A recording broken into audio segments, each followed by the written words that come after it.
पंजाब के मुख्तलिफ इलाकों में सैलाब ने तबाही मचाई हुई है। सैकड़ों मकानात, फसलें और देहात डूब गए। दरियाए चनाब का दूसरा सैलाबी रेला मुल्तान में हेड मोहम्मद वाला की तरफ बढ़ रहा है। शहर को बचाने के लिए शेरशाह बंद को किसी भी वक्त तोड़ने की तैयारी कर ली गई।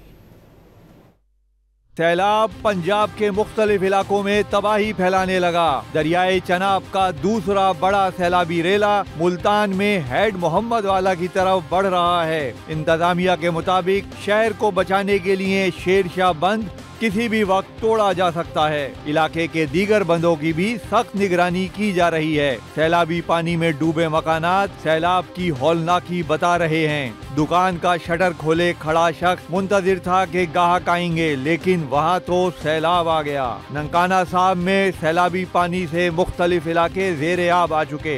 रावी के सैलाबी रेलों से मुतासिरा खानदानों में राशन बैग तकसीम किए गए। खानीवाल की तहसील कबीरवाला में दरियाए रावी और दरियाए चनाब में एक बार फिर ऊंचे दर्जे का सैलाब है। गंदुम से भरी हजारों बोरियां भी सैलाबी पानी में गर्क हो गईं। मुतासिरीन शदीद परेशान हैं, कहते हैं कि हमारा तो सब कुछ खत्म हो गया। नुकसान जनाबे होया है 18,000 बोरी थे कनक दी पई है, डूब गई है। 7-8 फुट पानी खलोता है, पानी रुकदा ही नहीं पिया। पानी होर वधदा जांदा है। पानी दी पोजीशन है भाई घर ढह गए, जानवर कई लुढ़ गए ते कई जनाब मरदे वहिंदे भुख की वजह तो।